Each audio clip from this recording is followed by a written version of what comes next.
வெள்ளை தேநீர். திருக்குறளுக்கு 3 விதங்களில் உரை செய்திருக்கிறேன்.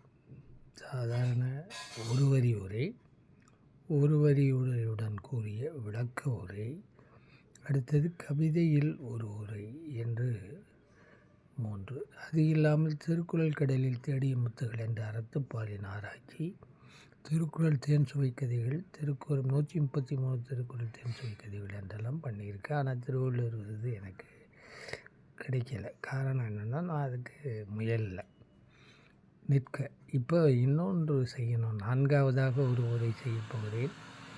ஒரு வரி உரையும் திருக்குறள் தெளிவுரை, ஒரு உரையுடன் கூட ஆகிய மலிவு பதிப்புகளை சக்தி பப்ளிகேஷன் வெளியிட்டு பல லட்சக்கணக்கான பிரதிகளை அவர்கள் விற்று எனக்கு பெருமை சேர்த்து கொண்டிருக்கிறாள். நிற்க இதை எழுதலாமா என்று உங்களை தான் கேட்கிறேன். முதல்ல தெம்மாங்கு பாடலில் திருக்குறள் உரைன்னு இதுக்கு தலைப்பிடலாம்னு இருக்கேன். மாறலாம் தலைப்பு. முதல் குறளுக்கு மட்டும் இன்றைக்கி சொல்கிறேன். அகர முதல எழுத்தெல்லாம் ஆதி பகவன் முதற்றே உலகு. எழுத்துக்கள் முதல், உலகுக்கு இறை முதல். இதுதான் ஒரு வரி உரை. இதற்கு தெம்மாங்கு பாடலில் எப்படி எழுதியிருக்கேங்கிறத சொல்கிறேன். நல்லா இருந்தால் முழு நூலுக்கும் எழுதிடுறேன்.